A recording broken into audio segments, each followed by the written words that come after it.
Hello and a very good morning. You're watching Rajya Sabha television. This is India Votes. A big day indeed today for, of course, 91 Lok Sabha constituencies. Several leaders are in the fray. We'll tell you more about that in just a bit, but let's take a look at the headlines for now.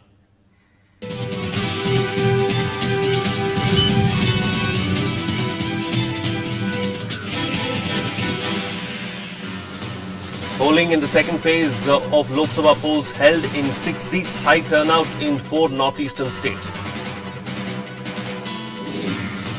91 Lok Sabha seats at stake when India has begun to vote. This is the third phase of polling that is going on and voting is already underway. BJP's Prime Ministerial nominee Narendra Modi among prominent leaders to file nominations. Modi files his papers from Vadodara. And Election Commission serves notice to Samajwadi Party leader Azam Khan on charges of model code violation for the controversial remark on Kargil martyrs.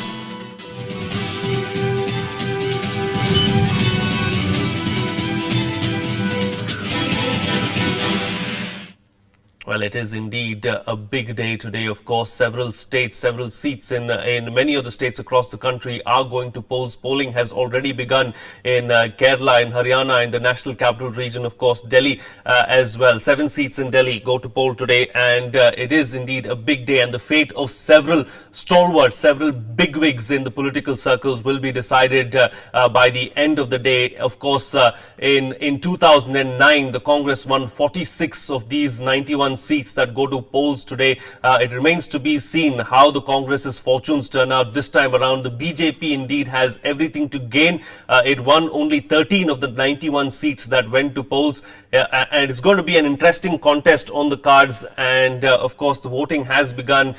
Please go out and vote as well. We urge all of you to go out and cast your right to vote and ensure that you vote so that your voice can be heard for the next 5 years.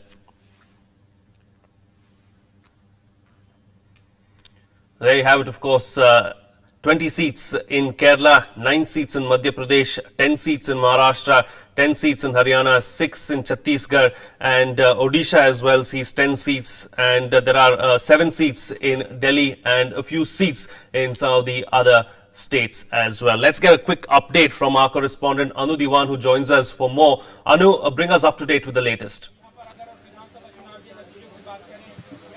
Yeah, Frank, we are standing here at Nirman Bhavan, and it's a VIP polling station where all the VIPs will be coming and voting here. Since the voting has been started since 7 a.m. and the people have started coming, but the VIPs time which has been given to us is about from 9 a.m. So here all Sonia Gandhi, Menka Gandhi, Varun Gandhi, and definitely Vice President Hamid Ansari are going to come and vote here, cast their vote. Definitely Sheila Dikshit will also come and cast her vote here. So voting has begun in Delhi, and it's from 7 a.m. to 6 p.m. and when we notice the security, all the security personnel have been deployed to all the polling station, and this time Delhi will be noticing a three-way election as the 3 major political parties are in the fray. BJP, Congress, and also the Aam Aadmi Party, which has just risen from the assembly elections. Yeah, Frank. All right, Anu Diwan, thank you so much for joining us there with that update. Of course, we'll have to leave it at that. Thank you so much for joining us on India Votes this morning. Let's now introduce our guest on the show as well. We have the editorial consultant of the DNA, Mr. Parsa Venkateshwar Rao, who's here with us in our studio. Very good morning, Parsa, and welcome to the show. Big day indeed. Several big names in the fray today. 91 seats go to polls. The Congress, of course, has everything to lose this time around, because of the 91 seats, the Congress won 46. The BJP won only 13 of those seats that go to polls today. Indeed, a big day. Yes, I think from the northeast we now move to the central and other parts of India, and the number of seats involved today are quite high. I think the first time when there will be more than 50 seats in the thing. So 91 is the number. I do not know whether it will decide the fate of either BJP or Congress, but it's going to be a very interesting fight because it's spread across many of the big states like Maharashtra and Delhi is there, Haryana is there. It's spread all across the country, isn't all it? across the country. North, east, yes, west, south, yes. anywhere you go. But I would just like to point out that the northeast, I think, has set the trend for us by its high voter turnout, which is touching 80%, which is very, very heartening. And I think that's a lesson which the rest of India can learn, that they should turn out in high numbers and vote. Indeed. Do go out and vote. Of course, it is your fundamental right, so that you cannot complain for the next 5 years or so. Let's look at some of the newspaper headlines now. We have the Times of India here. Road to New Delhi runs through Delhi. It's an interesting headline, isn't it, Parsa? And then you have the Pioneer. This is another interesting headline. Modi wave AAP ripple Congress ebb on test today. And then there is, of course, the similar headlines across all the newspapers. It's your vote Delhi, make it count is what the Hindustan Times is going with. So this is an interesting headline, isn't it? Modi wave, AAP ripple, Congress ebb on test today. It is really a testing time for all these parties. Yes, I think what generally we overlook is Congress has won 2 elections, 2004 and 2009. And in a democracy, people are always looking for alternatives. So it's not surprising if BJP and AAP are on the rise, and Congress is with its back to the wall. Okay. Now, this is another interesting headline here in the Times of India. After dream debut, do or die battle for Aam Aadmi Party. The Aam Aadmi Party is contesting in over 400 seats across the country, but these 7 seats are going to be most crucial for the Aam Aadmi Party. To an extent, yes, because it is in Delhi that they made their debut in the assembly elections, and they performed extremely well by winning 28 seats, which was rather surprising. Whether they will be able to sort of repeat that tremendous performance in the Lok Sabha elections, I think we should wait and see. We can only speculate that perhaps they may do well. Right, we can only speculate. Perhaps they might do well. Another interesting headline that I saw was, of course, in the Hindu, which spoke about how this time around the youth is going to tip the balance towards a particular party. Do you believe that the first-time voter or the youth is going to have a considerable effect on these elections? I do not know. There is a lot of talk about importance of youth for the last 20 years, and mostly in the media. But we do not recognize that the youth is as fragmented and as differentiated as other parts of society. There are youth coming from the poorer sections, there are youth coming from the very well-off, the educated sections, and they all do not vote in the same way. Yes, all of them have aspirations. Yes, most of them would want to see a change so that their own dreams are fulfilled. But I think everyone thinks differently. So I would not place youth as one undifferentiated segment as such. Okay. Okay. Of course, Parsa was talking about the second phase and the first phase of polling and how the voter turnout indeed was very high. We saw voters in the northeastern states, 4 northeastern states, come out and vote yesterday. Of course, the voter turnout indeed was very high. Let's bring you a detailed report and take you through what exactly happened during the second phase of polling. The second phase of the Lok Sabha election kicked off on Wednesday in Arunachal Pradesh, Meghalaya, Nagaland and Manipur. The polling has been moderate for the large part of the day. Since morning, enthusiastic voters came out to exercise their franchise. It should be changed nation, not a changing one. That's why I came to vote, and a lot of expectation from them. Develop one nation, so that's the reason I'm voting for BJP. Yeah, I'm voting for the first time over here. जिसको भी BJP Congress जिसको भी बनाओ कुछ मिलने वाला नहीं है हम लोग अभी भी हम लोग अपना डेमोक्रेसी का स्वतंत्र जो हम लोग अपना ये डेमोक्रेसी के नियम में हम वोटिंग कर रहे हैं नहीं तो हम लोग को हम कुछ भी नहीं चाहिए We do expect a good leader, so definitely that's going to be the choice for everyone. Nagaland recorded the maximum turnout so far with 82% polling. Arunachal Pradesh was second on the list at 71%. In Manipur, 70% of the voters exercised their franchise today. 66% polling was recorded in Meghalaya. Final turnout figure will be in the range of 78% in Manipur. 78% in Manipur. In Meghalaya, poll timing was up to 5 p.m., 5 o'clock in the evening, and the last information we got was approximately 64%. However, again, as I said, there will be some queues there and some people are still likely to vote. So we are expecting that in Meghalaya, the turnout is likely to reach 66%.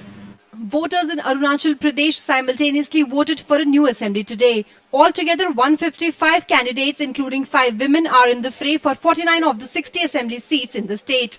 The main contest will be between Congress and BJP, but new entrant Naga People's Front, along with PPA and NCP, are expected to put up formidable fight in several seats. Bureau Report, Rajya Sabha TV. Well, let's now go across to Parsa, of course, and get his thoughts on that. But first, let's take a look at this headline here. It says, Phase 2, 73% turnout in 4 northeastern states amid abduction rebel raids. The voter turnout always has been Very high in the in the northeastern northeast, states, yeah. and this time around as well, it's been extremely high. Let's just hope that the rest of the country takes a cue from it, Absolutely. and the voter Absolutely. turnout in the Yes, other states yes. too is That's extremely true. high. That's true. All right. Let's look at some of the other headlines right now. Of course, this is the Times of India, which says, "Will voters breach the red line and press the button?" Now, that is really important, and remains to be seen what happens in some of the Maoist-affected areas, because the Maoists have come out and said that if you go out and vote, we are going to chop off your fingers, and the threats have been quite serious. Of course, the northeastern states have gone out and voted in large numbers. What do you expect from the Maoist belt? You know, the Maoist belt is they're influential, and their intimidatory tactics will work only in small parts of Chhattisgarh and to an extent in that area of Gadchiroli in the Maharashtra area. But I don't think we should exaggerate their importance. Yes, they are threatening a lot of people from, or preventing a lot of people from voting, and that's because I think the state machinery has failed to make for the arrangements. And had we deployed enough forces, in an ideal situation, every citizen should be able to vote, and no one should prevent them, whether it is the Marxists or any other group. The moment if a few people are prevented from voting, it is more a failure of the state machinery rather than the success of the Maoists. Indeed. This is another headline, of course, that is across all the papers, and this has gathered a lot of steam, a lot of attention over the last couple of days. Election Commission notice to Azam Khan. Azam Khan's comments about the Kargil war heroes, of course, has drawn a lot of ire, a lot of criticism across quarters. What do you see happening as far as this issue is concerned? I think in the heat of the political campaign, everybody is going to breach those little niceties and norms and things which we But this is ordinarily a would big not breach, say. isn't it, Parsa? It is a big breach in the sense that we must remember the context. I think in the heat, in the Muzaffarnagar area, both Amit Shah of BJP and Azam Khan of SP are fighting a very dirty battle. Whether people will follow their dirty tactics is a different story. But I think they are fighting each other. So when they breach, I think you have to show the red card to whoever fouls up. And I think the Election Commission is doing that. Okay. Amit Shah also deserves a red card, do you believe? Because Yeah, the party has come out and backed him to the hilt. A headline in the Times of India also speaking about how the entire party is behind or throwing its weight behind Amit Shah. Do you expect anything to happen on that front? It might make political sense, but it is very immature of the BJP to support any remark that is provocative, whether it is of its own party member, because it makes tremendous noise when some other opponent makes a similar remark. So I think every party, whether their members are right or when they are wrong, when their own members are wrong, I think they should sort of caution restraint instead of supporting them. Should the parties then decide, okay, fine, this is something that is wrong? Should the party take action against these leaders before the Election Commission pulls them up? No, in the sense they should issue a reprimand. They should issue a reprimand and give a public statement that we dissociate with those provocative remarks, which makes eminent sense instead of waiting for the Election Commission to take action or go through the cumbersome legal process of issuing the notice, because by the time the whole thing is settled, the election is over. Okay, all right. Let's move on now to another aspect of it. Of course, UP back in the reckoning is what this headline in the Times of India says. All eyes are on the state. 80 seats up for grabs. Many PM aspirants in the fray. It was, I think, Mulayam Singh Yadav a couple of years ago who very famously said, "All roads to Delhi lead through Lucknow." Is it going to be the case this time around as well? I'm not very sure. There was a time when Uttar Pradesh was considered the cockpit of Indian politics because of its 85 seats. Now those 5 seats go to Uttarakhand. But I feel the UP vote has been split. There is not any one party that gains the maximum votes there. And even at the time when the BJP got more than 50 seats in UP in 1998 and 1999, it could not cross the 180 mark. So to believe that UP will decide Indian politics, I think, is one of those delusions which many people entertain, but I think we should let them. Because the whole country is going to decide, and basically the UP vote is divided about in three parts: BSP, SP, BJP / Congress. Indeed. And then finally, of course, let's look at this particular headline where it says, after Delhi, now all roads lead to Varanasi. And then it also talks about how Kejriwal gets hit party coffers swell as well. So the Aam Aadmi Party seems to be doing well as far as funds are concerned. The Congress seems to be on a back foot. There was a headline, of course, in the Times of India yesterday which said that many party leaders are complaining that they're not getting enough money to spend as far as the polls are concerned. Now that has been an issue as well. I think Congress is a very laid-back party. They know that they have been in power for 10 years, and I think they are putting up a fight, but not such. Their heart is not in it. About funds, I don't think Congress ever had a crunch of funds. Most of the time, the folklore is that candidates take the money and do not spend because they know they are going to lose. All right. Okay, we'll have to leave to that. Parsa Venkateshwar Rao, thank you so much for joining us this morning here on India Votes and being part of the show. Thank you so much. Let's now quickly slip into a short break and we'll be back with much more, to stay tuned.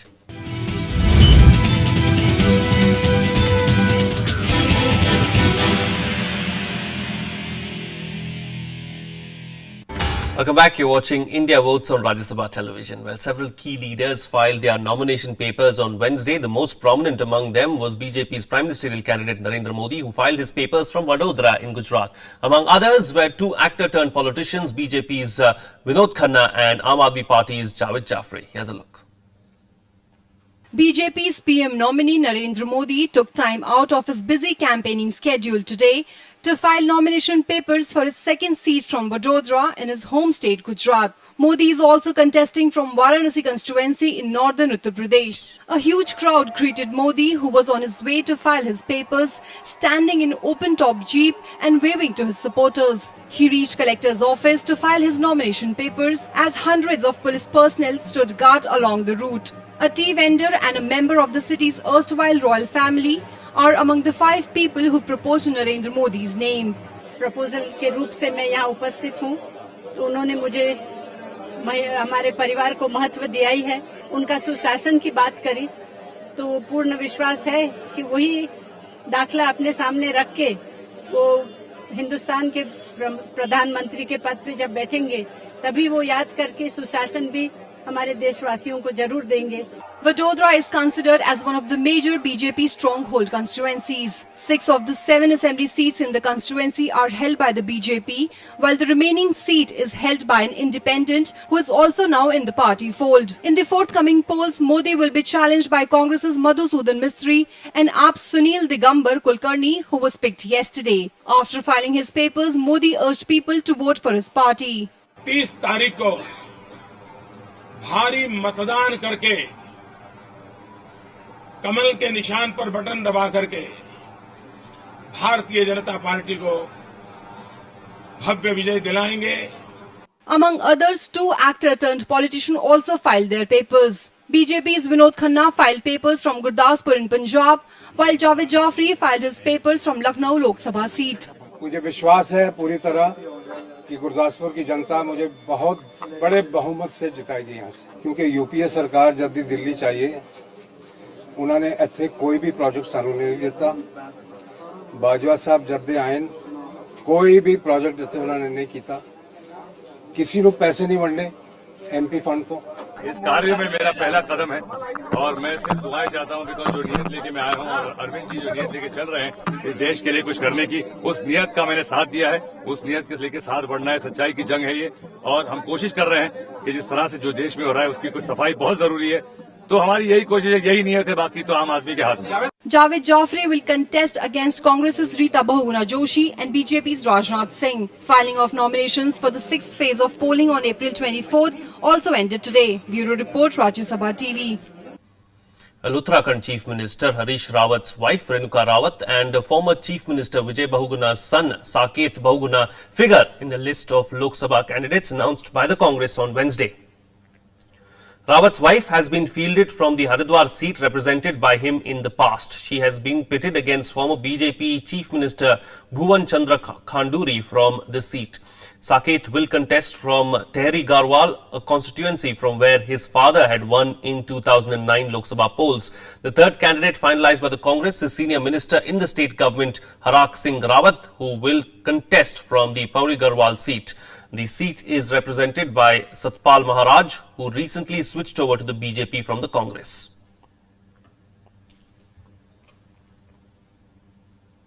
Meanwhile, a case has been registered against RLD candidate Jayaprada and the party's district president Ajit Rathi for violation of Model Code of Conduct in Muzaffarnagar. The actress turned politician who is contesting from the Bijnor Lok Sabha constituency was charged for violating Model Code of Conduct yesterday for holding a public meeting without seeking permission from the district administration. Similar cases were also registered against the BJP and Congress party workers for hoisting party flags on government buildings, which is prohibited during imposition of Model Code of Conduct.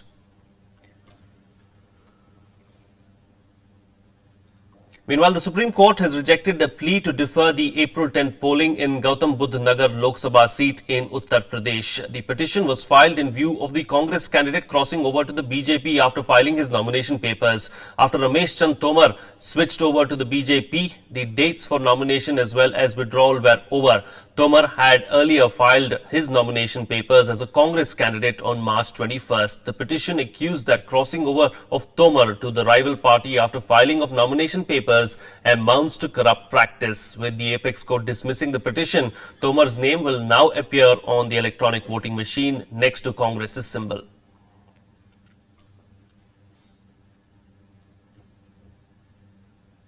Well, complying with the Election Commission's order, West Bengal government today removed 7 officials from their existing posts. They were replaced with different officials as desired by the poll panel. The Election Commission had directed the State Chief Secretary Sanjay Mitra to execute the order by 10 a.m. on Wednesday. After breathing fire, the Mamata Banerjee government buckled under unrelenting pressure on Tuesday night and agreed to transfer 7 top officials as the Election Commission put its foot down and gave an ultimatum for complying with its order by Wednesday morning. Tomorrow morning again we are sending a letter. Our government will give this letter. Letter job in response to their letter. সুতরাং 5 জন অফিসারকে ওনারা বলেছেন appoint করতে আমি করে দেবো আমার আরো সুবিধা হবে। Moving on. Now, a day before voting in Delhi for the Lok Sabha elections, Aam Aadmi Party chief Arvind Kejriwal met the auto driver who attacked him yesterday during his campaign. Arvind Kejriwal said that he has forgiven the assaulter after meeting him. The auto driver, Lali Prasad, said attacking the AAP leader was a big mistake. Arvind Kejriwal was slapped by him on Tuesday during a roadshow in New Delhi's Sultanpuri. The attack had left the 45-year-old leader with a swollen left eye.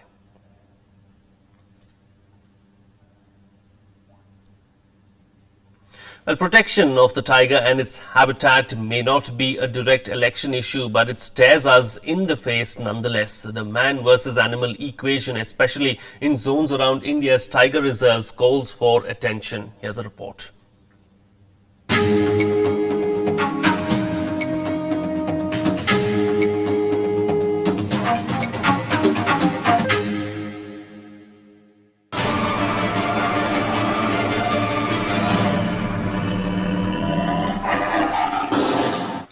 Sariska in Rajasthan reported the wiping out. Panna in Madhya Pradesh added to the panic. Tigers were relocated to both sanctuaries. Even amid this bleak picture, a little-known sanctuary has achieved wonders. At the Valmiki Tiger Reserve in Bihar, the tiger population has actually expanded and naturally. From just 8 of the wildcats left in 2008, there are 22 here in 2014. A turnaround for this protected area from obscurity to relevance and appreciation. team of the forest officers who are posted there currently and before that also. They have made it possible to turn around the development of VTR. Another important factor is the posting of the SSB there, because that has helped us in controlling the poaching activities or other criminal elements who were roaming around in that area.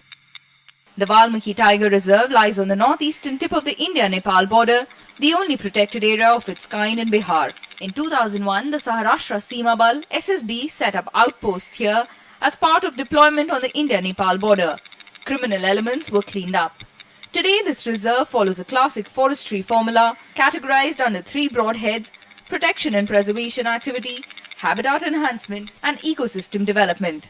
Anti-poaching camps, tiger tracker, and patrol parties are key players in implementation of this formula.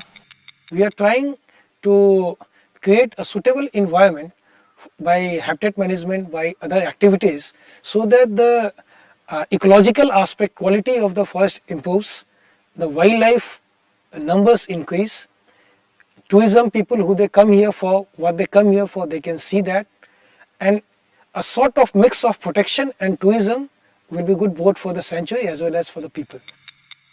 A population of some 80,000 people in the area present a challenge in their needs for firewood. Also, 60,000 livestock and cattle feeding off the forest cause severe damage to flora, calling for stronger steps from the forest management. Took the help of this youth of the fringe villages and hired them as a tiger tracker, patrolling party and anti-poaching camp labor worker. So we have got the very unique situation as far as this protection of this wildlife is concerned. We are doing the protection 24 hours and 7 days. Rising population figures pose a huge threat to protection of the natural habitat of endangered animals like the tiger. Around India's all crucial forest reserves, it's an issue that seeks urgent attention. Amrita Anshurai's report for Rajya Sabha TV.